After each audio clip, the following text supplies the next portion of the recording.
The days are longer, the calendar's filling up, and I want to feel as good as this beautiful summer weather. That's why I've been loving Grunes. It's one daily pack of gummies that covers my greens, vitamins, minerals, and even has 6 grams of prebiotic fiber, so I don't need to juggle a complicated wellness routine on top of everything else. They taste amazing. They're easy to toss in my bag on the go. Plus, they're vegan, gluten-free, and HSA/FSA eligible for reimbursement. Save up to 52% off with code PODCAST at grunes.co. That's code PODCAST at gruns.co. The T-Biz podcast delivers tea news that you need to know. A recap of the week's major headlines with commentary and cultural trends hosted by Dan Bolton. It is the voice of origin for tea professionals and enthusiasts worldwide. Each year, the T-Biz portal publishes the State of the Tea Industry Forecast, a forward-looking assessment of production, pricing, trade, and demand. We invite tea professionals across the value chain to review the findings and contribute their perspective.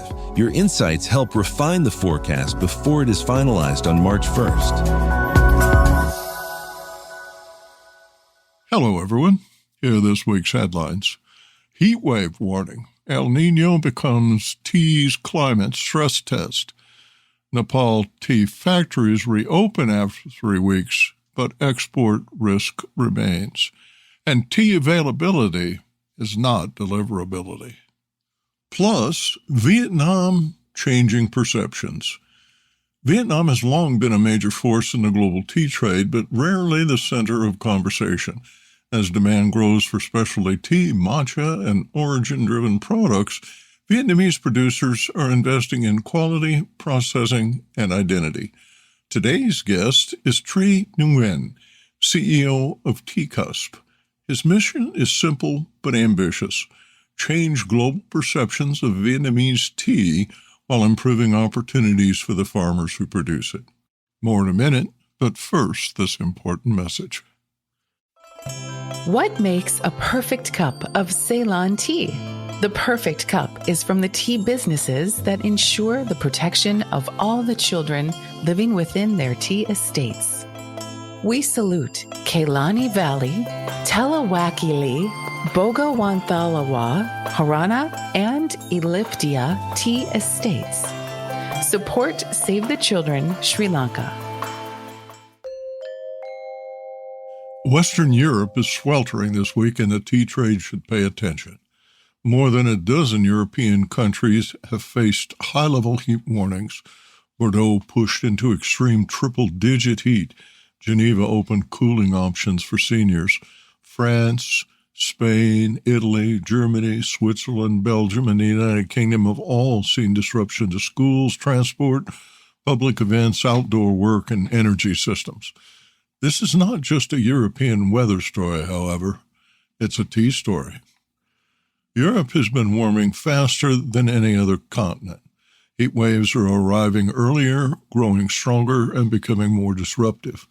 This week's heat has already affected French nuclear power output because the river water used for cooling is too warm or too scarce. That matters because energy strain translates into factory logistics and retail cost, as well as consumer stress. At the same time, El Niño has returned to the tropical Pacific. NOAA reports that El Niño conditions are present and expected to strengthen throughout the Northern Hemisphere winter. Earlier this month, WMO warned that the probability of El Niño emerging this summer was high. El Niño doesn't explain every heat wave. It does not create the same weather everywhere. But it does tilt the odds towards abnormal conditions. Drought in some regions, floods in others, hotter growing seasons, weaker or delayed rains, and greater uncertainty in agricultural production. Tea is highly exposed to that uncertainty. The tea bush requires reliable rainfall, moderate temperatures, humidity, drainage, and predictable seasonal growth. Too little rain slows the flush. Too much rain disrupts plucking and damages roots. High heat stresses both the bushes and workers. Dry conditions encourage pests such as red spider mites. Intense storms trigger erosion, landslide, road closures, and factory delays like we saw in Sri Lanka last year. Assam, Darjeeling, Sri Lanka, Kenya, and other tea-growing regions are already living with this pattern. Climate volatility is no longer a future risk. It's now an operating condition. The commercial impact is clear. Weather volatility becomes yield volatility. Yield volatility becomes auction volatility. Auction volatility becomes margin pressure for packers, brands, retailers, and food service buyers.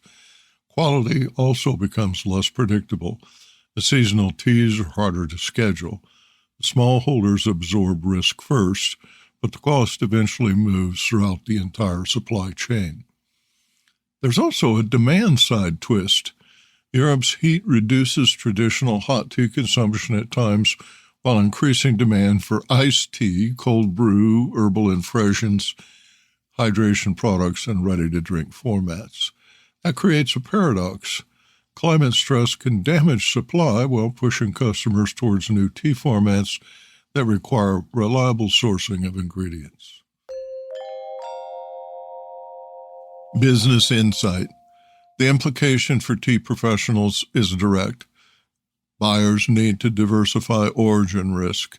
Producers need to invest in climate adaptation, drought-tolerant cultivars, shade, soil health, water retention, erosion control, pest monitoring, and worker heat protection. Brands need to prepare consumers for more volatility in pricing, time, and seasonal quality. The strategic issue is no longer whether climate change will affect tea. It already does. The question is whether the industry can move fast enough from reaction to resilience.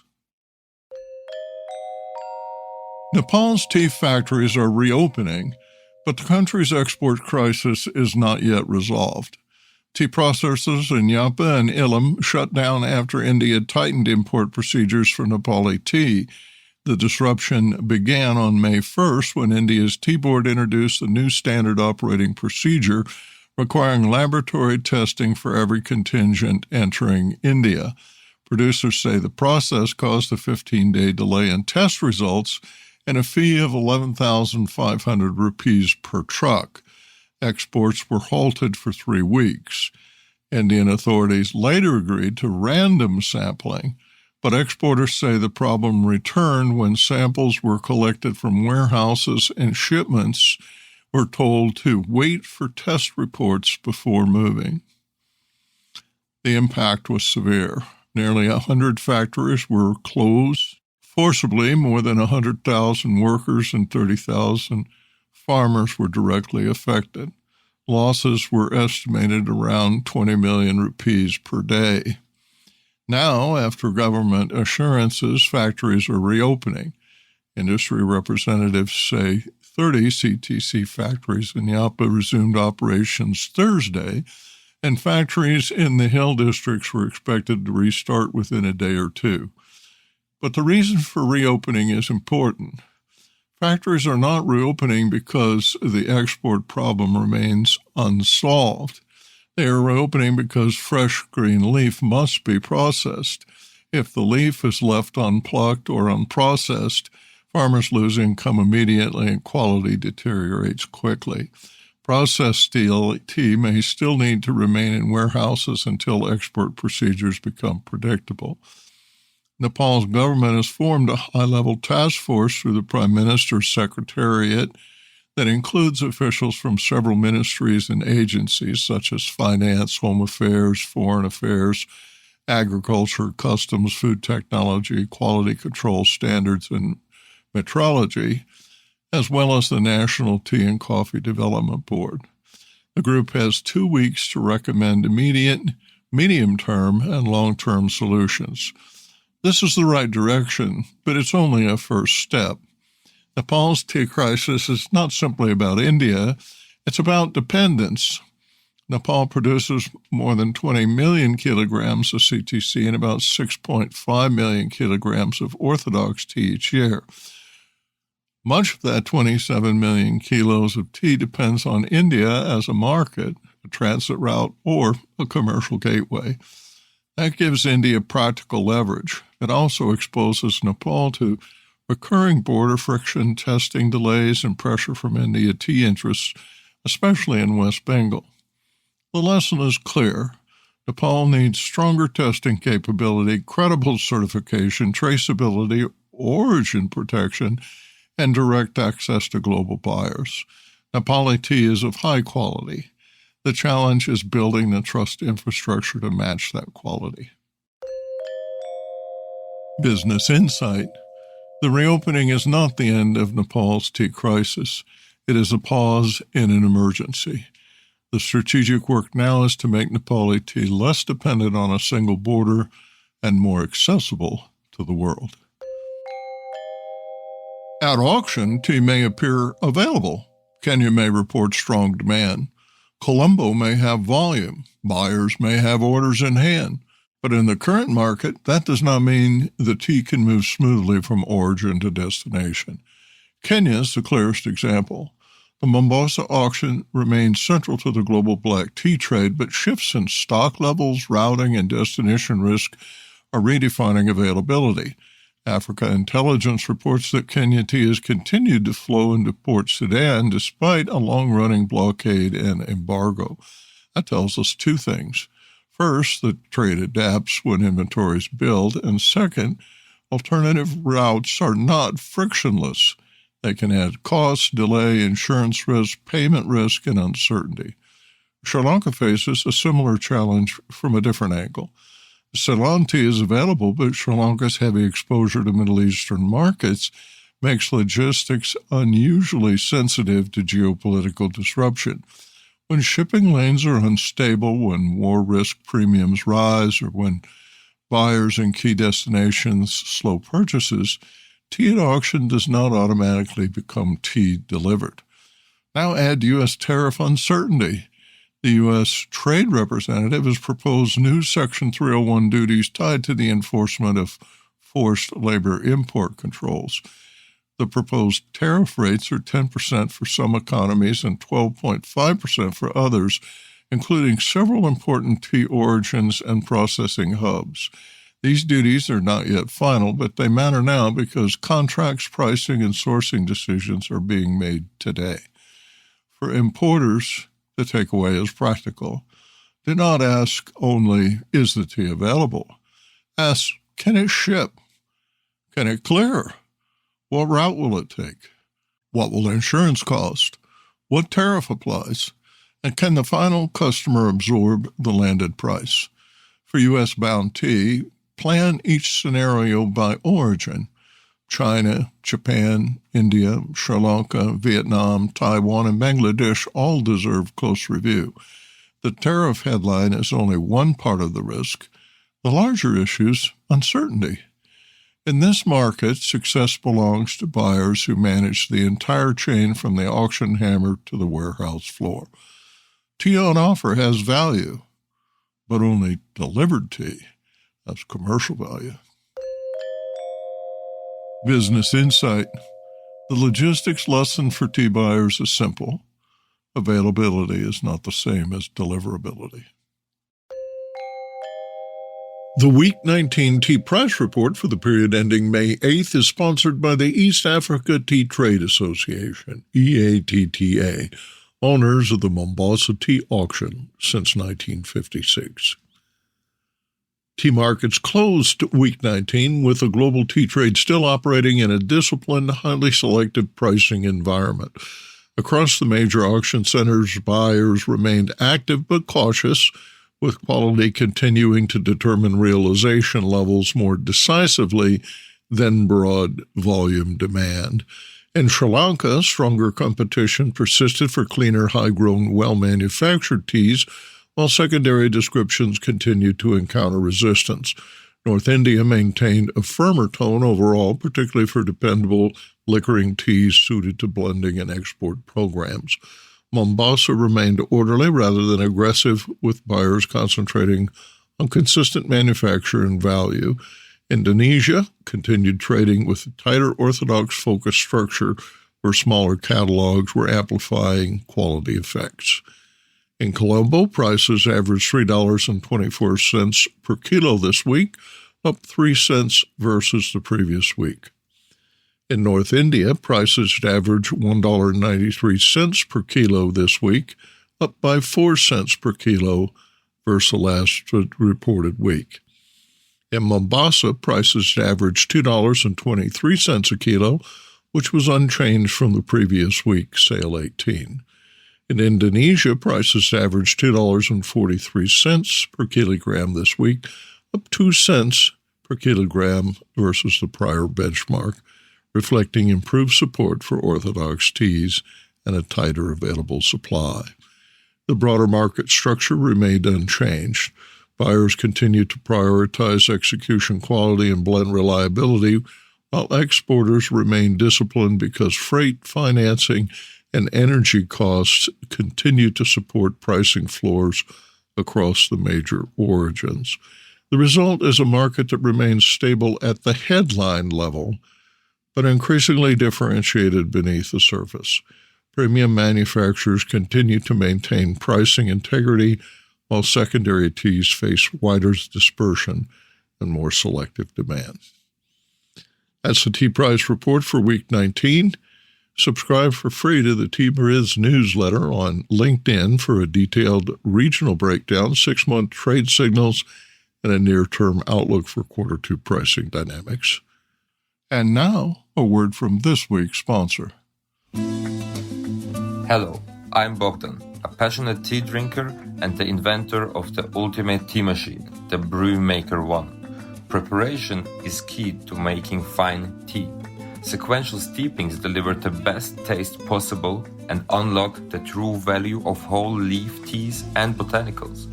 Brew automates that process without using any pots or capsules. This simple-to-operate, smartphone-controlled device stores steeping profiles to consistently make great tea at the push of a button. Brew also reduces time, waste, and energy. That's because I engineered the brew to remember control settings for temperature, brewing time, and quantity. Using my patented process lets you stack steep simply and conveniently.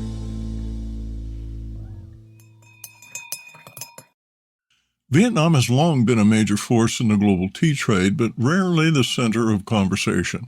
As demand grows for specialty tea, matcha, and origin-driven products, Vietnamese producers are investing in quality, processing, and identity.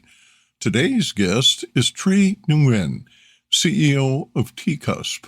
His mission is simple but ambitious: change global perceptions of Vietnamese tea while improving opportunities for the farmers who produce it.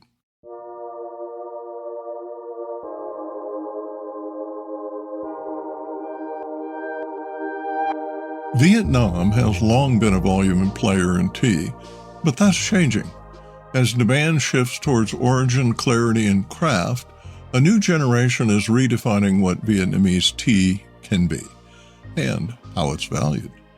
Today's guest is Nguyen, the CEO of Cusp. Tri represents a new generation of Vietnamese tea makers, one rooted in heritage but intent on redefining how the world understands Vietnam as an origin. A second-generation producer, he has spent decades in tea alongside his family, building vertically integrated operations that include organic farming and certified production systems. His mission is explicit: change global perceptions of Vietnamese tea while improving farmer livelihoods. Through the Canadian-based Cusp, he is blending traditional Vietnamese tea culture with modern processing discipline and market awareness, positioning Vietnam not as a low-cost supplier, but as a producer of expressive, origin-driven teas. Tri, welcome. Good to have you here. Thank you for having me, and it's good to see you again. Vietnam has been defined by bulk production. What's actually changing now? For decades, Vietnam was optimized for throughput. The system rewarded kilos per hectare, fast turnover and uniformity for blending. And in my point of view, what changes now is not marketing. is intense at the farm and factory level. A new generation of producers is taking different questions when they think about tea. What if they stop blending cultivars, right? What if they process for expression instead of stability? And this structural shift from commodity thinking to origin thinking. So you can see this in three ways. Cultivar separation. Farmers who used to harvest and pulls everything now keep the PH1, like Kim Twin, Shan Snow separate because they have seen bias reward characters. Processing knowledge over machinery. 10 years ago, investments meant bigger rollers and dryers. And today it's mean learning with her control, oxidation, timing, filtering precision, and drying curves. And it's willingness to sacrifice yield for quality. So a real examples I see is these lots of previously is when anonymously into bulk green tea export are now, lightly pan-fried, carefully dry, packed as singles origin, single cultivar tea, and sold to specialty buyers who evaluate on taste, not price per kilo. What do buyers still get wrong, and what changes their mind? The biggest assumption buyers still have is Vietnam can make tea cheaply, but not beautifully. And the conversation often starts with skepticism. So what changes in their mind is never a slideshow, but it's always a tasting. So when a buyer tastes a Vietnamese tea with me, it's normally we discuss about the clarity, natural sweetness, structure, clean finish, and that they did not expect, from Vietnam. And you can see the exact moment, perception shifts, and the questions change, from, so what's your price to how did you make this? What cultivar is this? And, can you repeat this lot? So that is transition from supplier to producer in their mind. And that shift is happening more frequently now than ever before. Give a moment where you saw that shift happen. Yes. This actually happened last year. I got one of my, is now just my long-term client. He told me the first time when I just brought the tea to his store, and he said that I know Vietnamese tea very well. Right? I drank it before, and it was not very, very good. And I asked him, so when did you drink it? He said 20 years ago. I'm like, oh, so, that was quite some time. And because, so you didn't drink my tea 20 years ago. Maybe you drank somebody else's tea. We got, this tea, from our tea gardens, and, we improve our technique. And, so I told him, let's just, sit down and we just drink the tea together. Because, I believe that, we have some values that we share together. Tea also represent conviviality. So, if you don't like the tea that I have today, then, we just drink the tea, talk about life, and then we move on with that. And he gave me a chance, and we enjoyed the tea together. And he asked me the question: you sure this Vietnamese tea? Did you make it in Vietnam? And what cultivar is that? So, throughout this discussions and his became more receptive with I get. He asked for more samples, and right now he's been carrying my tea and to share with his clients. And he is one of the strategic clients, also a friend that's been working alongside with me to promote the uniqueness and the improvements that Vietnamese tea has in the last few years and more to come. What's driving matcha growth right now? Is the intersections of global demand, our farmers, economics, and the fast processing adaptation. So with the global demands outpacing Japan, the rise of matchas in beverages, RTD, supplements, and food manufacturing has gone far beyond what Japan can supply at accessible price points.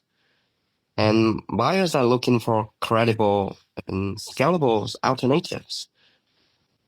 So from the farmers' economics, and matchas allows utilizations of leaf grades that historically has very low values in orthodox market.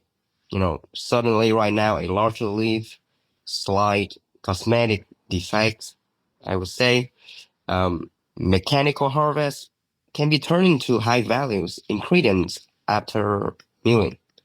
So that's transformational for farm profitability. Processing processing capabilities is improving rapidly and significantly. Grinding, sifting, and producing techniques have improved in the last 5 to 7 years. But here's the key. Many producers know how to make powder, in this case matcha, but fewer know how to grow leaves specifically for matcha. So that's why the industry is still evolving, with shade management, nitrogen feeding for amino acids, block standards for tencha styles material, or even the decision between steam and hand fire before milling. Why build matcha capability in China? China currently provides 3 things Vietnam is still building. First is deep experience growing leaf specifically for grinding. The second is established tencha style processing knowledge. And the third one is skilled labor trained in discipline required for high-grade matcha. And these are not things that you learn from equipment. They come from years of practice. They come from experience. So rather than waiting 10 to 15 years for Vietnam to develop this organically, the decision was for my company was to learn where the knowledge already exists and then bring it back and adapt it. The longer term goal is not for Vietnam to compete in this premium matcha section. It is for Vietnam to express the matchas in its own way, right? And crowd in its terroir, cultivars and farming reality. Our goals right now is to learn from China is not about catching up or imitating. It is about understanding the sibling behind leaf preparation, shading, steaming, and milling. So that's when this knowledge is brought back to Vietnam. It can be reinterpreted through Vietnamese material. You also don't have to follow step to arrive at the same place. So, you first import the knowledge and then you let local condition reshape it. And that is the result of, not a copy of what already exists, It is something that only come from Vietnam. And that's also aligned with our long-term mission and purposes, of our company. Where does Vietnam win today? It's gonna be oolong. So we have a long history in oolong producing. We'll have expertise, and we have been developing our technique and the way that we produce oolong with our own cultivars. It's true that the Taiwanese, brought oolong cultivar to Vietnam, and then with the developments of the oolong industry, especially in Vietnam, that's thanks to the Taiwanese. Then we have young generations who want to implement and integrate their own characters and their own Vietnamese pride and expertise in making oolong. So we already have knowledge, we already have expertise, we have history, we have tradition, and that definitely oolong gonna have to change people perceptions about specialty tea in Vietnam, rather than using matcha, because matcha is recent. And I know that we were talking about the shortage of the matchas in the world right now, so that's why Vietnam can play a small role in it, to support the demand of the world, right? But with what we already have, oolong is gonna be the key and the main tool that we're gonna use to bring Vietnamese tea to the world stage. Can Vietnam scale that? In terms of volumes, we can do a lot. Last year, so our family alone, we produces up to 587 tons of oolong. But for the countries as a whole, I would say we gonna be in the 100,000 tons, per year. It's a big number. Yeah. What defines Vietnamese oolong? I would say that's gonna be our high mountain oolong. Okay. The oolong that we have been sharing with the world right now is something that we make from our own gardens. The altitudes of our garden is about 800 to 1,100 meters above sea level. We use the cultivar, Kim Tuen, to make that oolong. It is a light oxidized one. The characteristics, that a lot of people compare with Alishan from Taiwan.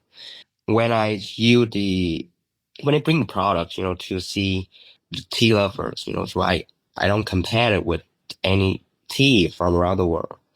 Said we got this tea made from our own garden, right? And it's a light oxidized oolong. And when you remove all of the bias about a certain characteristic of some certain high-end oolongs, people start to appreciate more. They talk about the aftertaste. They talk about its fragrance, right? How many infusion it can do, right? Why don't we experiment with this? Instead of doing 100 degrees Celsius, let's try to do 70. Let's try to do 80, and to see that how the tea is gonna react to different temperature, and what kind of characters, and how it's gonna perform, right? And so far we have had a lot of positive feedback about the high mountain oolong. Is also the one that I share with all of my friends and family and clients last Christmas. That's personal gift. And I believe you have one small tin of that also. Right now we're talking about that specific oolong, from your personal experience without knowing, is it Vietnamese tea? How would you describe as oolong? Is it as something you find as it's unique in its own way? It has its own, characters, and it's Vietnamese oolong tea.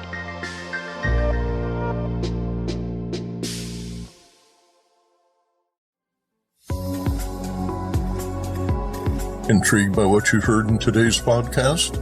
Would you like to learn more from our global network of Tea-Biz journalists and tea experts?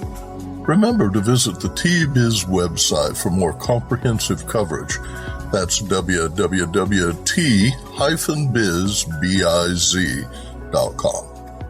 Thanks for listening. Farewell till next week.